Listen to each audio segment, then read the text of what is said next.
막막할수록 믿음으로 살라라는 제목으로 하나님 말씀 함께 나누도록 하겠습니다.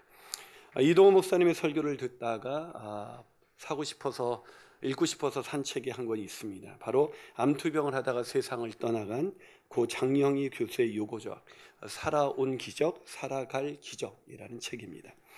책에서 장 교수님은 자신의 여동생과 또 조카들과 함께 미국의 보스턴에 있는 미술관에 방문했다가 겪게 된 에피소드를 거기서 기록하고 있었습니다. 그때 장 교수님께서는 미술관 방문을 기념하기 위해서 마침 앞에 동양인으로 보이는 한 중년의 남자에게 사진기를 건네면서 사진을 찍어줄 것을 요청하였습니다. 그는 아주 사진기를 잘 다루면서 아주 기분 좋게 사진을 찍어줬습니다. 굉장히 기대하면서 사진을 잘 찍는 사람 같아 보여서 너무나 기대를 했는데 나중에 그때 이제 필름을 인화해 보니까 너무나 황당하고 괴기한 사진들이 있는 거예요. 가족 모두의 머리를 자르질 않았나? 동생의 발만 크게 확대해 놓질 않았나? 자신의 머리를 조카의 가슴에 거꾸로 놓지를 않았나? 그야말로 이해할 수 없는 그런 괴기한 사진들 뿐이었습니다. 순간 사진을 찍어준 사람의 불순한 의도가 느껴지면서 그 사람의 인간성 자체에 대한 회의가 들 정도로 불쾌했다고 합니다. 그런데 그렇게 불쾌한 순간에 곁에서 이 사진을 지켜보던 초등학교 1학년짜리 당시 동행했던 조카 아이 1학년짜리 아이가 갑자기 이렇게 말하더랍니다. 와, 이모, 이 사진들 정말 멋있다. 이거 그때 그 미술관에서 본 추상화 같지 않아? 그 아저씨가 우리가 미술관 앞에서 찍으니까 이렇게 찍어준 거지? 어처구니 없는 아이의 말에 장 교수님은 여러분처럼 실소를 금할 수가 없었다고 합니다. 하지만 막상 아이의 말을 듣고 보니까 아닌 게 아니라 자신을 불쾌하게 만들었던 그 사진이 전위 예술 사진처럼 보였다고 합니다. 심지어 이 머리 없이 나란히 서 있는 자신들의 모습은 너무나 흥미로웠고 거꾸로 박힌 자신의 얼굴은 샤갈의 그림처럼 보이기까지 했다고 합니다. 일명 관점의 변화가 일어난 것이죠. 관점의 전환. 인생을 살다 보면 중요한 것은 상황이 아니라 관점이라는 것을 알게 됩니다. 기대했던 것이 무너지고 원하던 일들이 원하는 대로 일이 진행되지 않을지라도, 아니 막다른 골목에 다다른 것처럼 아무것도 할 수 없는 그런 막막한 상황에 봉착했을지라도 우리의 인생을 결정짓는 것은 그 상황이 아니라 그 상황을 바라보는 우리의 관점이라는 것입니다. 바울이 드디어 로마에 들어가서 사역을 시작했던 그 사역의 내용들이 오늘 본문에 기록되어 있습니다. 여러분, 그 바울이 로마에 들어갔던 그때의 상황이 어땠습니까? 한마디로 막막한 상황이었습니다. 복음을 전하기 위해서 드디어 로마에 들어갔지만 복음을 전할 수 있는 상황이 안 됐거든요. 왜요? 여전히 죄수의 누명은 벗겨지지 않았고 다시 감옥, 즉 군인이 지키는 그런 가택연금의 상태에 들어가고 말았기 때문입니다. 복음을 전할 수가 없었던 거예요. 얼마나 막막했을까요? 하지만 놀랍게도 바울은 이 막막한 상황 속에서도 자신에게 주어진 복음 전파의 사명을 감당했을 뿐만 아니라 그 어느 때보다도 학자들은 바울의 1차 전도 여행, 2차, 3차, 4차 계속된 전도 여행이 있었지만 바울의 그 사역에 있어서 가장 아름답고 가장 결실이 많았던 때가 바로 이 가택연금 상태에서 복음을 전한 때라고 그렇게 증언해주고 있습니다. 아니, 어떻게 그럴 수가 있을까요? 우리는 막막한 상황이 오면 우리는 그냥 실망해서 그 자리에 주저앉고 마는데, 그러나 어떻게 그 막막한 상황 속에서 가장 아름다운 결실을 맺을 수가 있었던 것일까요? 그것은 바로 다른 관점으로, 다시 말해서 하나님을 믿는 믿음의 관점으로 그 상황을 바라보았기 때문입니다. 다시 말해서 믿음의 관점으로 우리에게 주어진 상황을 바라볼 때 우리 역시 아무리 막막한 상황이라 할지라도 그 막막한 상황이 우리의 인생에 있어서 돌아보면 가장 아름답고 풍성한 결실을 맺게 되는 그런 상황으로 바뀔 수가 있다는 것입니다. 그러기에 중요한 것은 오늘 우리가 처한 상황이 아니라 우리의 관점입니다. 그 믿음의 관점을 가지고 살고 싶지 않으십니까? 자, 그렇다면 우리가 어떻게 그 믿음의 관점으로 산다는 것, 그것은 도대체 무엇을 의미하는 것일까요? 첫 번째로 믿음의 관점으로 산다는 것은 막막한 상황 속에서도 실망하지 않는 사람이 되는 것입니다. 막막한 상황 속에서도 실망하지 않는다. 여러분, 보통 사람들이 막막한 그런 상황, 자신이 기대했던 것이 무너질 때 사람들은 어떻게 반응합니까? 제일 쉬운 반응이 실망하는 거예요. 실망합니다. 좌절합니다. 이어 불평과 원망을 쏟아놓으면서 왜 나만 이래야 되느냐는 그런 불평이 쏟아지기 시작하죠. 그것은 여러분 바울도 마찬가지 아니었을까요? 여러분 바울도 마찬가지로 오늘 보면 16절 보니까 바울에게는 자기를 지키는 한 군인과 함께 따로 있다고 오늘 보면 16절은 기록하고 있습니다. 다시 말해서 같은 연금 상태에서 갇혀 지낼 수밖에 없게 된 것입니다. 얼마나 실망스러웠을까요? 바울이 로마에 온 목적이 무엇이었겠습니까? 그것은 복음을 전하기 위해서 왔는데 복음을 전할 수 없는 그런 지경에 이른 것입니다. 우리는 보통 위대한 믿음의 사람들은 우리와 다른 감정을 가지고 있다고 생각하지만 그렇지가 않습니다. 그들도 우리와 성정이 같은 사람이라고 성경은 말씀해주고 있습니다. 우리처럼 똑같이 실망이라는 감정에 그렇게 휘둘리고 말았을 거란 말입니다. 그래서 찰스 스탠리는 그의 책 크리스천 감정 수업이라는 책에서 이렇게 말합니다. 감정에는 강력한 힘이 있다. 이 사실을 부정할 사람은 아무도 없다. 눈으로 보고 만질 수는 없지만 우리는 감정의 강력한 힘에 끊임없이 영향을 받으며 그 위력에 휘둘린다. 감정에 휘둘리지 않는 사람 없다는 얘기입니다. 그렇다면 사도 바울도 감정에 휘둘리는 그런 낙심과 그런 좌절 가운데 빠지지 않았을까요? 그래요. 사도 바울도 그렇게 실망할 수밖에 없었을 겁니다. 아니, 더 큰 실망이 몰려왔을 거예요. 왜요? 기대가 컸거든요. 로마에서 복음을 전하게 될 것이라는 하나님의 약속의 말씀, 그 약속의 말씀을 신뢰했기 때문에 그래, 내가 지금은 어려워도 하나님이 로마에 들어가는 순간 나의 죄의 사슬을, 이 죄수라는 이 누명의 사슬을 풀어 없애버리고 자유롭게 복음을 전하게 해주실 거야 라는 그 기대를 가지고 로마에 들어가지 않았을까요? 보디올에서 사람을 만났을 때, 형제들이 와서 격려할 때 드디어 기회가 열리는구나 라고 생각하지 않았을까요? 그러나 그는 여전히 들어가자마자, 로마에 당도하자마자 한 군인이 지키는 그런 가택 연금 상태에 들어갈 수밖에 없었던 것입니다. 그러니 얼마나 실망스러웠을까요? 얼마나 실망했을까요? 그런데 본문은 놀랍게도 이렇게 기록하고 있습니다. 자, 본문 17절 앞부분까지 한번 읽어볼까요? 본문 17절입니다. 있습니다. 시작. 사흘 후에 바울이 유대인 중 높은 사람들을 청하여 그들이 모인 중에 이르되 여러분 형제들아. 자, 뭐라고요? 지금 바울이 뭘 하고 있습니까? 유대인 중 높은 사람들을 청했습니다. 왜 청했을까요? 왜 불렀을까요? 그것은 복음을 전하기 위해서입니다. 자기에게 갖고 있는 오해를 풀어버리고 이제 본격적으로 복음을 전하기 위해서 유대인들 중에 높은 사람들을 청했다는 것입니다. 무슨 말입니까? 바울은 그 실망의 감정을 이미 떨쳐버린 것입니다. 실망하고 있다면 일하지 않습니다. 실망하는 사람이 열심히 복음을 증거하는 것을 본 적이 있습니까? 우리가 일을 열심히 하다가도 누군가에게 실망하면 우리는 그 일을 제일 먼저 놓게 되지 않습니까? 그래서 아내들이 남편에게 실망하면 이 밥 주방에 있는 모든 일을 놓고 일단 밥을 주지 않지 않습니까? 웃는 분들은 아마 그런 전력이 있는 분들이에요.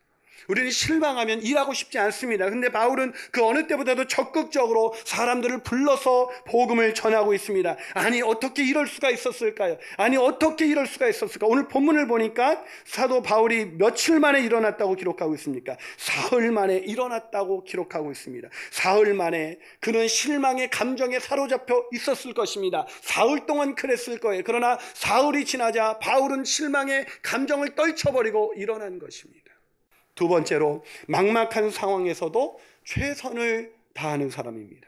막막한 상황에서도 최선을 다하는 사람입니다. 막막한 상황에 처할수록 최선을 다하는 것이 중요하다는 것입니다. 하지만 막막한 상황에 처할 때 막상 최선을 다한다는 것은 그렇게 쉬운 일이 아닙니다. 왜요? 막막한 상황이 오면 사람은 실망하게 되고, 물론 최선을 다해야 이 상황이 어려울수록 최선을 다해야 된다는 것은 알지만 그 어려운 순간에 우리의 마음을 사로잡는 생각은 이런 생각이거든요. 해봤자 소용없어. 사방이 우겨쌈을 당했기 때문에 해봤자 소용없어라는 마음이, 그 실망감이 우리를 지배하는 순간 우리는 최선을 다할 수 없습니다. 그러나 사도 바울은 그런 실망감에서 기도하는 순간, 하나님께 감사하는 순간, 그 안에서도 자기를 여기까지 인도하신 하나님의 놀라우신 은혜가 감사했습니다. 난파했던 배에서 살려주신 하나님의 은혜, 수많은 사람들의 공격 속에서도 자신을 보호하신 은혜, 생각해보니 지금까지 온 모든 것이 하나님의 놀라우신 보호하심이었던 것입니다. 그러기에 이 막막한 상황도 하나님이 함께 하실 거야, 하나님이 붙들어 주실 거야, 그러니 나는 다시 최선을 다해야겠구나 라는 그런 결심이 서게 된 것입니다. 사랑하는 여러분, 바울도 해봤자 소용없어라는 생각 안 해봤을까요? 그러나 기도하는 순간 그 생각이 바뀌니 자기가 할 수 있는 한 최선을 다할 수 있게 된 것입니다. 그래서 그가 한 행동이 바로 오늘 본문 17절입니다. 자, 본문 17절 앞부분을 다시 한번 읽겠습니다. 시작. 사흘 후에 바울이 유대인 중 높은 사람들을 청하여 그들이 모인 후에 이르되, 자, 사흘 후에 드디어 실망해서 벗어나 툭툭 털고 일어난 바울이 뭘 했다고요? 유대인들을 청해서 복음을 전했다는 것입니다. 여러분, 나 같으면, 내가 바울이라면 나는 이제 갇혔으니 아무것도 할 수 없어. 게다가 유대인들은 바울에 대해서 안 좋은 선입견을 갖고 있었습니다. 저 사람은 율법을 파괴하는 사람이야, 저 사람은 안 좋은 사람이야 라면서 바울을 죽이려고 하지 않았습니까? 그런데 유대인들을 부른다. 그건 더 위험한 일이 될 수도 있었습니다. 그 중에 40명의 결사대 중에 한 사람이 와서 바울을 죽일 수 있는 그런 일이 아니겠습니까? 그런데도 바울은 하나님을 신뢰함으로 자기가 할 수 있는 것이 뭔가 곰곰이 생각해 보니까 내가 갈 수는 없어도 그 사람들을 오게 할 수는 있겠구나, 그 생각이 든 것입니다. 창의적인 관점의 변화가 온 것이죠. 내가 꼭 가야 된다고 생각하는 것에서 그들을 부르면 되겠구나라고 생각하기 시작한 것입니다. 그리고 그는 또 복음을 또 기록해서 사람들에게 복음을 전하면서 문서로 복음을 전하기 시작한 게 그것이 바로 에골빌빌이에요. 그 옥중서신이에요. 그는 할 수 있는 한 최선을 다하기 시작합니다.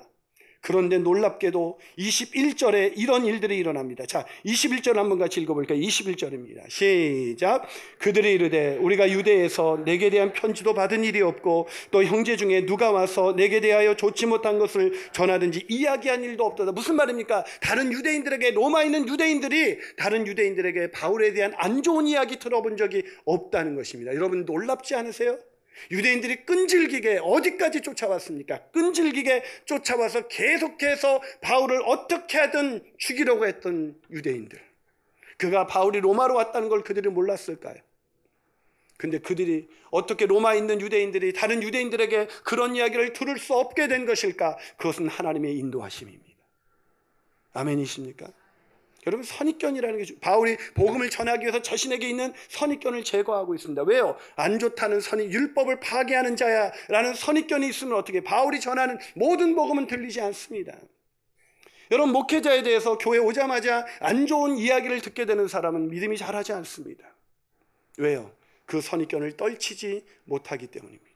바울에게도 그 선입견이 있다면 바울에게 있는 그 놀라운 복음의 소식은 다른 사람들에게 들려질 수가 없었던 것입니다. 그런데 하나님이 그걸 막으셨어요. 그런데 더 놀라운 것은 본문 23절입니다. 본문 23절 같이 읽어볼까요? 있습니다. 시작. 그들이 날짜를 정하고 그가 유숙하는 집에 많이 오니 바울이 아침부터 저녁까지 강론하여 하나님의 나라를 증언하고 모세의 율법과 선지자의 말을 가지고 예수에 대하여 권하더라. 놀랍지 않습니까? 바울이 뭘 했다고요? 날짜를 정하고, 보이세요? 날짜를 정하고.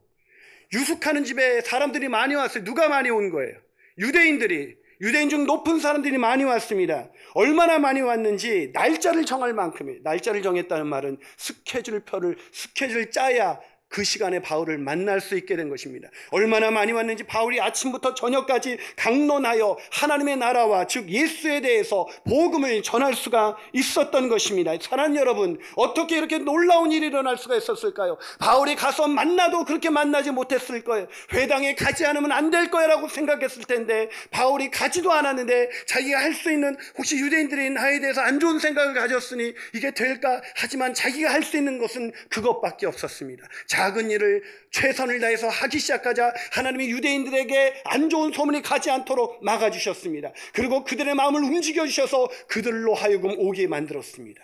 얼마나 많이 왔는지 거기에 있는 모든 유대인들이 바울을 통해서 복음을 듣게 되기 시작한 것입니다. 사랑하는 여러분, 어떻게 이런 일이 일어날 수가 있었습니까? 그것은 바울이 막막한 상황 속에서도 실망하지 않고 최선을 다해서 자신이 감당할 수 있는 일을 감당했기 때문입니다. 여러분 기억하십시오. 하나님은 기도만 하는 자를 돕지 않습니다. 기도하고 실망의 자리에서 일어나 스스로 일하는 자를 돕습니다. 그래서 하나님은 스스로 돕는 자를 도우십니다. 이것이 하나님의 진리이시고 하나님의 행하시는 원리인 것입니다. 그러기에 사랑하는 여러분, 바울과 함께 하시는 그 하나님이 지금 우리와 함께 하심을 믿는다면, 그 믿음의 관점이 있다면 우리는 아무리 상황이 막막하다 할지라도 우리는 최선을 다해야 합니다. 그 최선을 다할 때 놀라운 삶의 열매가 맺혀지게 될 것입니다. 그 축복의 삶 살아가시기를 주님의 이름으로 축원합니다. 마지막으로 믿음의 관점으로 사는 사람은 어떤 사람일까요? 그것은 막막한 상황 속에서도 담대하게 사는 사람입니다. 막막한 상황 속에서도 담대하게 사는 사람. 여러분, 막막한 상황이 지속되면 실망이라는 감정이 찾아온다고 말씀드렸습니다. 그러나 그 실망과 함께 동반해서 찾아오는 또 하나의 안 좋은 불청객이 있습니다. 그 불청객은 바로 두려움입니다. 내가 원하는 대로 일이 진행되지 않고 자꾸 시간은 가까이 올 때 사람들은 두려움에 빠지게 됩니다. 오늘 바울도 그러지 않았을까요? 이게 마지막은 아닐까? 주 예수의 신분으로 언제 사형이 선고될지도 모르는 그런 상황 속에서 복음은 전해야 되는데 상황은 좀처럼 최선을 다하고 있는데 상황은 그렇게 나아지고 있지 않았던 것입니다. 오늘 본문 25절을 보실까요? 자, 바울이 그렇게 수많은 사람들이 복음을 들으러 왔습니다. 흥분됐을 거예요. 그러나 바울은 또다시 두려움에 사로잡혔을 것입니다. 자, 25절을 같이 읽습니다. 시작. 서로 맞지 아니하여 흩어질 때에 바울이 한 말로 이르되 성령이 선지자 이사야를 통하여 너희 조상들에게 말씀하신 것이옵니다. 자, 바울이 지금 왜 그들에게 이사야 선지자의 말을 꺼내고 있습니까? 서로 맞지 아니하여. 유대인들이 바울의 말을 받아들이지 않았다는 것입니다. 바울이 전한 복음을 받아들이지 않았다는 것입니다. 그래서 맞지 않아서 흩어졌다. 즉 결국은 기분 좋게 만나러 왔다가 헤어질 때는 별로 좋지 않은 상태로 헤어진 것입니다. 그러니 바울은 얼마나 힘들었을까요? 물론 성경은 믿는 이도 있었지만 그렇지 않은 이가 더 많았다고 오늘 본문을 통해서 말하고 있습니다. 왜요? 그래서 바울이 26절에서 이렇게 말하고 있지 않습니까? 자, 26절 한번 읽어볼까요? 있습니다. 시작. 일러스되 이 백성에게 가서 말하기를 너희가 듣기는 들어도 도무지 깨닫지 못하며 보기는 보아도 도무지 알지 못하도록. 이 얘기를 왜 했겠어요? 복음을 안 받아들이니까, 복음을 깨닫지 않으니까, 눈을 감아버리니까, 듣지 않으려고 하니까. 그러니 얼마나 그들이 복음을 듣지 않았으면 바울이 이렇게까지 말을 했을까요? 사랑하는 여러분, 바울은 초조해지기 시작했을 것입니다. 시간은 흘러가는데 사람이 왔는데 복음의 열매가 나타나지 않고 있는 것입니다. 그리고 자신은 여전히 죄수의 누명은 벗겨지지 않고 있습니다. 시간은 지나가고 있습니다. 이런 속에서 내가 언제 이 세상 떠날지도 모르는데 나 이렇게 인생 끝나는 것 아닐까? 두려움이 찾아왔을 것입니다. 하지만 바울은 그 두려움에도 불구하고 그는 거침없이 담대하게 복음을 전했다고 오늘 성경은 말하고 있습니다. 자, 본문 30절과 31절을 우리 다 같이 읽겠습니다. 시작. 바울이 온 이태를 자기 셋집에 머물면서 자기에게 오는 사람을 다 영접하고 하나님의 나라를 전파하며 주 예수 그리스도에 관한 모든 것을 담대하게 거침없이 가르치더라. 뭐라고요? 바울은 담대하게 거침없이 가르쳤습니다. 계속해서 사역의 열매는 없었지만 최선을 다한다고 뭔가 그 막막한 상황이 하루아침에 달라지는 것 아니었지만 바울은 그럼에도 불구하고 거침없이 담대하게 복음을 전했습니다. 얼마 동안요? 무려 이태 동안, 무려 2년 동안 가택연금 상태에서 자기에게 오는 사람을 다 영접하고 그들을 만날 때마다 그는 두려워하지 않고 거침없이 말을 했습니다. 아마 처음 만났던 사람들이 돌아가서 바울에게 가지마, 가봐야 소용없어, 그 사람 이상한 얘기해 라고 말하지 않았을까요? 안 좋은 소문이 점점 늘어나갔을 것입니다. 왜요? 사람은 의견이 다르면 그 사람에 대해서 안 좋은 이야기를 하기 시작하거든요. 그런 얘기를 계속 들었으니 사람들이 이후에 올 때 별로 좋지 않았을 거예요. 그러나 바울은 다 영접했습니다. 그리고 거침없이 담대하게 복음을 전했습니다. 그 결과 믿는 사람들이 계속해서 나오기 시작했습니다. 아니, 어디 성경에 지금 31절 이후에 그런 구절이 어디 있습니까? 네, 사도행전에는 기록되어 있지 않습니다. 그러나 이 로마 감옥을 쓴 옥중서신 에골빌빌, 그러니까 느낌이 좀 안 좋네. 에골빌빌, 에베소서, 빌립보서, 골로새서, 빌레몬서에서 바울은 이렇게 이야기하고 있습니다. 특히 빌립보서 4장 22절을 한번 같이 읽어볼까요?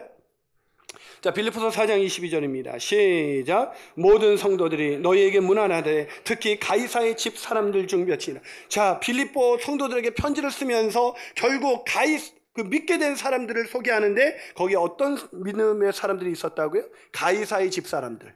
여러분, 가이사가 무슨 뜻이에요? 우리가 쉽게 좀 익숙한 단어로 말하면 시저라는 뜻입니다. 시저는 누구의 칭호예요? 황제의 칭호입니다. 즉 황제의 집사람들이 있었다는 것입니다. 믿는 사람들 중에 황제의 집사람들이 믿음을 갖게 됐다는 것입니다. 어떻게 해요? 언제 이들이 믿음을 갖게 됐을까? 학자들은 그 로마 감옥에서 바울을 찾아왔던 사람들 중에 로마의 친위대도 있었을 것이고 가이사의 사람들도 있었을 것이다. 그 사람들이 믿음을 갖게 되었다는 것입니다. 그래요, 이 믿음을 가진 사람들, 이 사람들이 나타나기 시작했습니다. 그리고 이 소수가 불과 로마가 260년이 지나기 전에 로마를 기독교 국가로 바꾸어버리는데 결정적인 역할을 합니다. 이들에 의해서 복음은 전파되기 시작했고 이 로마는 불과 260년이 지나기도 전에 기독교 국가가 되어버렸습니다. 놀랍지 않습니까? 아니, 그리고 더 놀라운 것은 이 옥중서신을 통해 지금도 바울의 그 옥중서신을 통해서 예수 그리스도를 믿는 사람들이 날마다 나타나고 있습니다. 바울이 그때 이 작은 최선, 그저 할 수 있는 한 이 막막한 상황 속에서도 유대인들을 불러서 복음을 전하고 옥중서신을 썼었던 이 기록이 이런 놀라운 세상을 변화시킬 수 있는 그런 일의 단초가 될 거라고 누가 상상이나 할 수가 있었겠습니까? 지미 카터 대통령이 해군 사관학교 다닐 때 이야기가 왜 최선을 다하지 않는가라는 그 책에 기록되어 있습니다. 그때 당시 하이먼 리오버 제독과 지미 카터 대통령이, 그 당시는 이제 해군 사관학교에 다니는 그런 생도생이죠.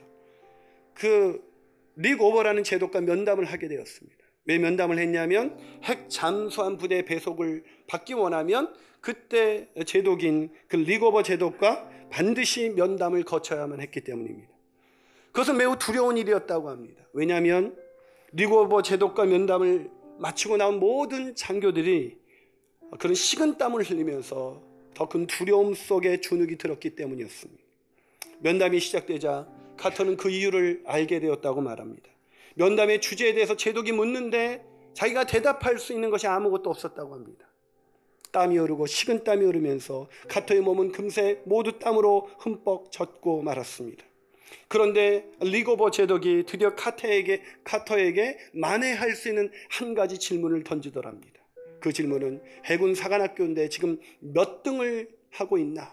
라는 질문이었습니다. 카터는 그 당시 성적이 매우 우수했기 때문에 아주 당당하게 확신을 가지고 이렇게 자신 있게 말했다고 합니다. 무려 820명 중에 전 59등을 하고 있습니다.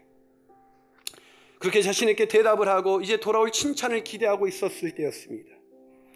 리고버 제독이 갑자기 곰곰이 생각하더니 이렇게 질문을 던지더래요. 자네 최선을 다했나? 순간 카터는 대답할 수가 없었다고 합니다. 칭찬을 기대했는데 뜻밖의 질문이 날아오기도 했지만 자신은 최선을 다한 것은 아니었기 때문입니다. 아니요, 항상 최선을 다한 것은 아니었습니다.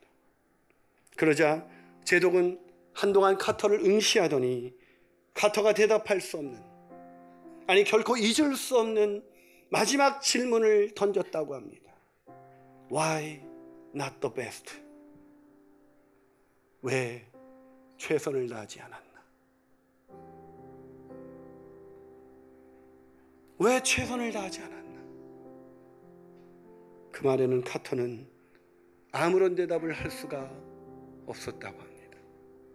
사랑하는 여러분, 우리는 오늘 사도행전 28장을 끝내는 시점에서 그 바톤을 이어받아 사도행전 29장을 써가는 사람들입니다. 우리가 삶의 마지막 순간에 주님이 우리를 만나셨을 때 그 주님과 면담하는 그 과정에서 주께서 마지막에 우리에게 혹시 이런 질문을 던진다면 우리의 마음은 어떨까요? 하나님의 나라와 의를 위해서 오늘도 바울처럼 최선을 다하고 계십니까? 혹시 막막한 상황이기 때문에 내가 해봤자 소용없어 라는 그 실망에 빠져서 그런 패배의식과 두려움 속에 빠져 있지는 않습니까?